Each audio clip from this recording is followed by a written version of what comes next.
What is up, guys? If you are seeing this beautiful face hit those beautiful retinas, you already know what time it is.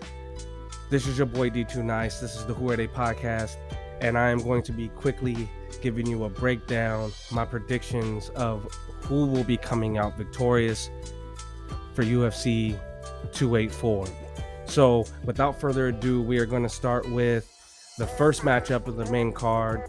We have Jimmy Crute versus Alonzo Menifield, and this one is simply going to be a devastating fight for those who love devastating fights.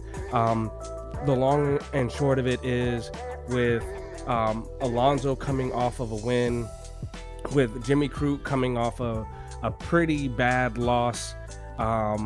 This is going to be a very interesting fight because Jimmy is 12-3, Alonzo is 13-3, and so they have very similar records. The question is, in my opinion, is who's going to get to the other man's chin first. And I just believe that Alonzo might get there just a tad bit quicker. So my pick for this fight is going to be Alonzo Menifield, and we're going to keep on rolling. Let's go. All right, all very exciting. It's a very big night. This is going to be champ versus champ at the very end of the night. But before we get there, we have Justin Tafa going up against Parker Porter, Mr. PP, and the yellow check mark is going to go to Parker Porter. This was a very tough one to decide who I was going to choose, only because you had the 5-3 Justin Tafa, you had the 13-7 Parker Porter, who's a little bit closer onto that losing side when it comes to your overall fights. But I said there just is something that I feel like he may pull this off. He just may do this in Perth. So with that being said, I was a little skeptical, but I'm gonna go with Parker. He gets the yellow check mark, and we aren't gonna hold you. Let's move on. Now, this is where the fights are gonna get almost as hard to predict as the names of the fighters fighting them. Mr. Jack Della Maddalena going up against Randy Brown. Now, two fighters coming off of a win. You have 13-2 Jack versus 16-4 Randy Brown. This one is going to be an exciting fight. We have Mr. Jack Maddalena fighting out of Australia. He is going to have a huge applaud when he comes out, when he comes for that walk into that octagon. And this could provide him with the fire that he needs. But I do believe that Randy Brown has the length and the style to stop Jack. That is why he has the green check mark. I am going with Randy Brown, and we're going to see how that one plays out. I know it's going to be a fire with fire match. It's going to be exciting. I think a lot of it will be handled on the feet. So you're going to see a lot of striking, at least for most of the fight. I feel like you're probably going to see both guys get caught. I feel like there's a lot of excitement, and you have two guys who want to show what they're worth to the UFC. And so there might be a little recklessness going on. And we know how much the UFC fans like a little bit of recklessness with their padded gloves. So moving on, Randy Brown, let's go. Here we have Mr. 15-3 going up against Mr. 18-2, Yair Rodriguez going up against Josh Emmett. And a lot of my friends are going to hate me for this one, but I got to go with my heart, my mind, my conscience. It just won't let me pull back the punches. The green check is going to go to Josh Emmett. We've seen Yair's chin tested, but Josh is just a powerhouse. He's a very talented guy, both on the feet and on the ground.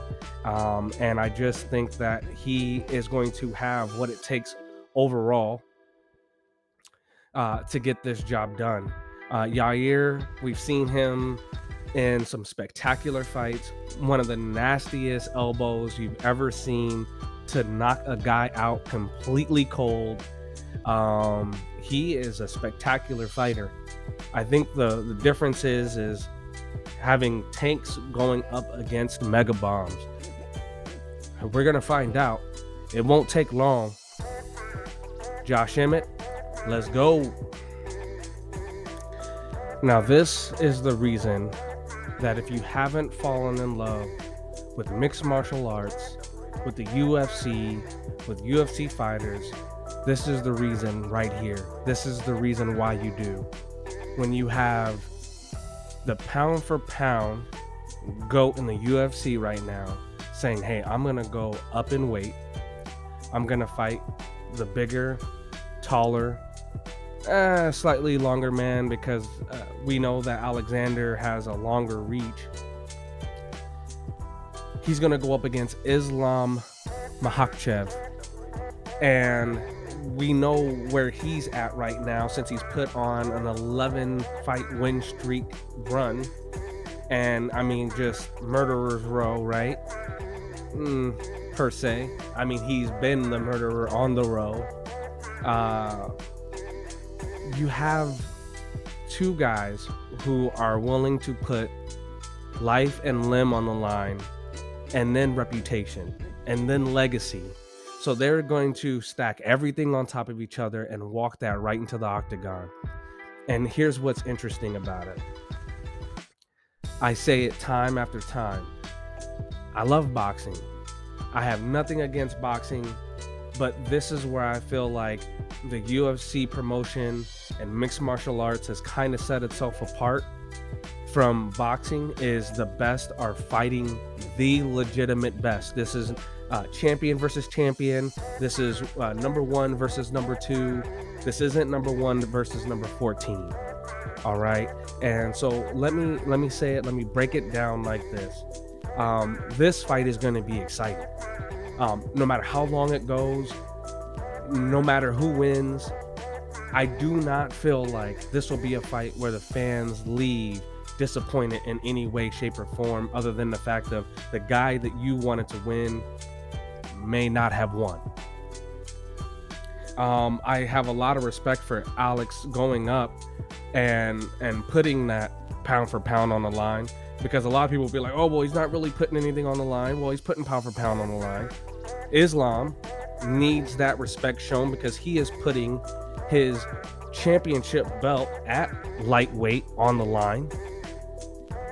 So there is something for both of these guys to really lose besides just reputation.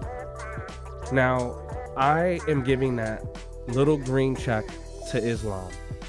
And while he says he wants to knock Alex out, I don't see that happening too much. But what I do see Alex being submitted by Islam. A lot of people are thinking that, Islam is going to take him down, and he's going to keep getting back up, and that will be seen.